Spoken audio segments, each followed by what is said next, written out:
अस्सलाम वालेकुम जी, क्या हाल है आपके। मैं हूं आपका होस्ट हसनैन अब्बासी और आप देख रहे हैं मेरा YouTube channel current affairs with Hasnain. हम हमेशा जैसे कि पाकिस्तान के इंपॉर्टेंट मसाइल पे बात करते हैं और आज भी पाकिस्तान का एक इशू है जिसको हम डिस्कस करेंगे। और वो ये है कि क्या पाकिस्तान इसराइल को एक्सेप्ट करने जा रहा है, इसराइल को हम एक खुद मुख्तार रियासत के तौर पर एक्सेप्ट करने जा रहे हैं। तो ये चीज़ हमने देखनी है क्योंकि पिछले दिनों में एक बात निकली थी कि पाकिस्तान का एक वफद जो है वो पाकिस्तान से इसराइल गया है और वहाँ के ऑफिशियल्स के साथ मीटिंग हुई है। तो उस वक्त हुकूमत ने इसकी निगेशन दे दी, कहा कि ऐसी कोई बात नहीं है। लेकिन चंद ही दिनों बाद फिर एक पीटीवी का एक सहाफ़ी है जिसकी तस्वीरें निकल आई और फिर उसको मतलब उसकी नौकरी फारिग कर दी। अब ये खबरें आ रही हैं कि वाकई में एक वफद गया था पाकिस्तान से उधर और वहाँ के ऑफिशियल्स के साथ ये जो लोग गए हैं इनकी मीटिंग हुई थी। अच्छा, अब ज़ाहिर है जब गए हैं, हमारा उनके साथ ट्रेड नहीं है, कोई और हमारे सफारती ताल्लुकात नहीं है, तो अंदर से फिर बात यही निकलती है कि क्या अभी बातचीत शुरू हो गई है कि पाकिस्तान इसराइल को एक्सेप्ट करने जा रहा है। तो हम इसको समझेंगे। पहली बात तो ये कि पाकिस्तान के ऊपर वाकई प्रेशर है कि पाकिस्तान इसराइल को एक्सेप्ट करे या नहीं। तो वो ये है कि वाकई में पाकिस्तान के ऊपर प्रेशर डाला जा रहा है कि पाकिस्तान इसराइल को एक्सेप्ट कर ले। अब वो प्रेशर किस साइड से है? नंबर वन तो अमेरिका और बाकी जो वेस्टर्न वर्ल्ड है, क्योंकि इसराइल उनका इत्तेहादी है और उन्होंने ही यूरोप से उठा के फ़लस्तीन के अंदर आकर उनको बिठाया और यहाँ पर उनको फिर ऊपर से न्यूक्लियर पावर बना दिया और फिर मजीद टेक्नोलॉजी प्रोवाइड की जा रही है कि वो अपना डिफेंस भी मजबूत करे और फिर इकोनॉमिकली भी पावरफुल हो जाए।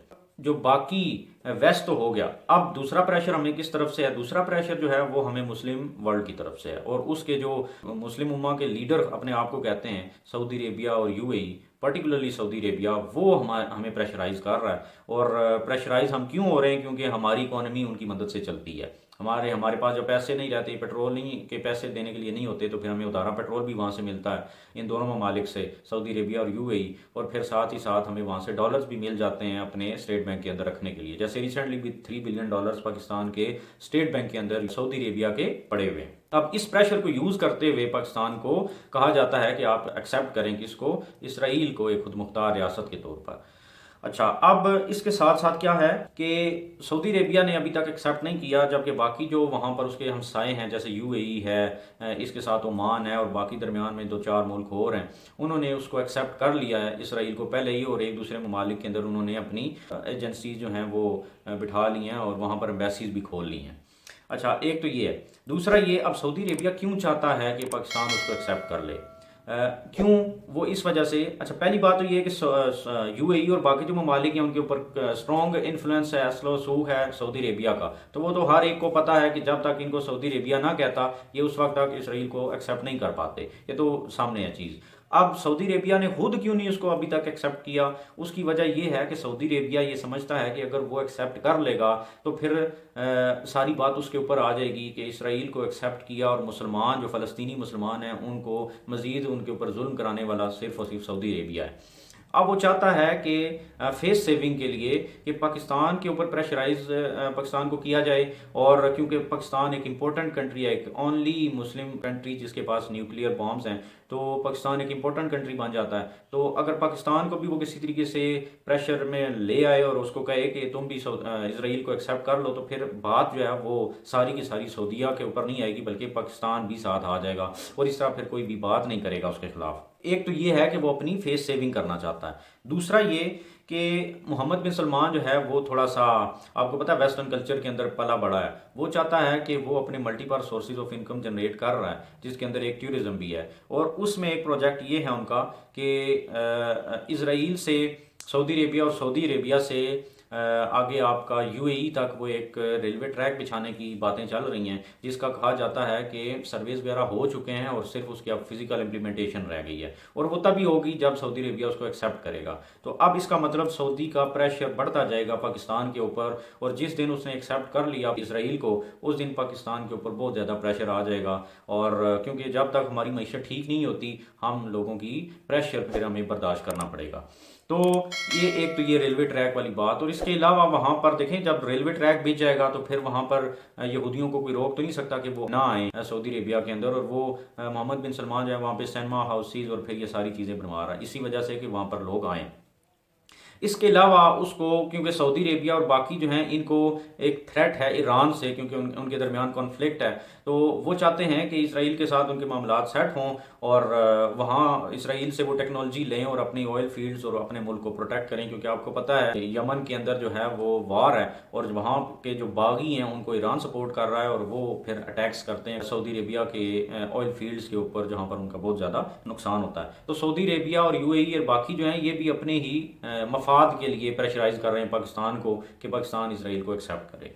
अब पाकिस्तान एक्सेप्ट कर क्यों नहीं रहा, ये इंपॉर्टेंट चीज़ है। एक तो ये कि पब्लिक प्रेशर बहुत ज़्यादा है, क्योंकि हम एक इस्लामिक सोसाइटी हैं और पाकिस्तान इस्लाम के नाम पे बना है, तो इस वजह से मुसलमानों के अंदर एक सेंटीमेंट है, एक जज्बा है कि हम किसी सूरत भी उनको एक्सेप्ट नहीं करेंगे, क्योंकि उन्होंने मुसलमानों को सताया है, फ़लस्तीनियों को, और वहाँ पर जुल्म हो रहा है और फ़लस्तीनियों से उन्होंने उनका मुल्क छीना और वो वहाँ पर आकर काबिज़ हो गए। एक तो ये चीज़। दूसरा ये कि रिलीजियस फैक्टर जो है वो ये है कि अल्लाह भी कुरान में कहता है कि यहूद नसारा तुम्हारे दोस्त कभी भी नहीं हो सकते। तो ये तो बिल्कुल सीधी सी बात है, जब अल्लाह ने फरमा दिया तो फिर इसका मतलब उसकी कोई निगेशन नहीं है।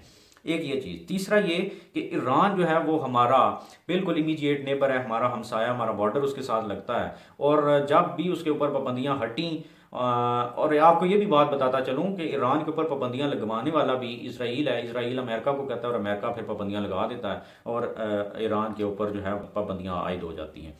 जिस दिन भी उनके ऊपर पाबंदियाँ हटी तो हमारा ये जो एनर्जी क्राइसिस है, बिजली का बुरान और पेट्रोल और गैस, ये सबसे पहले अगर कोई हल करेगा तो वो ईरान ही होगा, और इसके साथ साथ वो हमारा सी पैक में पार्टनर बनना चाहता है, तो इसका मतलब हमारा माशी पार्टनर भी बनेगा। तो ईरान को नाराज़ करना, इसराइल को एक्सेप्ट करके, ये भी हमारे मफाद में नहीं है। तो हमें एक बैलेंस पॉलिसी लेकर चलनी पड़ती है कि हम सऊदी को भी नाराज़ ना करें, ईरान को भी ना करें। तो इस वजह से हमें दरमियाना रास्ता हमेशा निकालना पड़ता है। तो एक फैक्टर ईरान भी है जिसकी वजह से हम इसराइल को एक्सेप्ट नहीं कर रहे।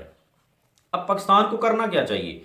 पहली चीज़ तो ये है कि सऊदी अरेबिया को पाकिस्तान समझाए कि भाई हमारे ये मसाइल हैं, ठीक है तुम हमारी मदद करते हो, लेकिन भाई तुम हमारे फ्रेंडली कंट्रीज़ में से हो और हमारे क्लोज रिलेशंस हैं, तो हमें इस तरह एक दूसरे को ब्लैकमेल नहीं करना चाहिए। आपकी अपनी पॉलिसी है, हमारी अपनी पॉलिसी है, आप एक्सेप्ट करते हैं तो करें, हमें मजबूर ना करें, और हमारी आवाम नहीं मानती इसके लिए। दूसरी बात ये कि अगर ऐसा कभी प्रेशर इतना ज़्यादा बढ़ भी जाता है तो 2015 की तरह पाकिस्तान की हुकूमत को दोबारा चाहिए कि जिस तरह उस वक्त सऊदी अरेबिया ने पाकिस्तान को कहा कि आप अपनी फोर्सेस भेजें यमन के अंदर, जो बागी हैं वहाँ पर उनके अगेंस्ट वो ऑपरेशन करें ताकि उनसे हमारी जान छूटे। तो पाकिस्तान ने क्या किया उस वक्त की गवर्नमेंट ने कि वहाँ वो सारा का सारा मामला पार्लियामेंट में ले आए। पार्लियामेंट ने कहा कि हम पहले ही अफगानिस्तान वाला अजाब हमारे सर से नहीं उतरा, तो हम एक और मुल्क के अंदर अपनी फोर्सेस नहीं भेजेंगे।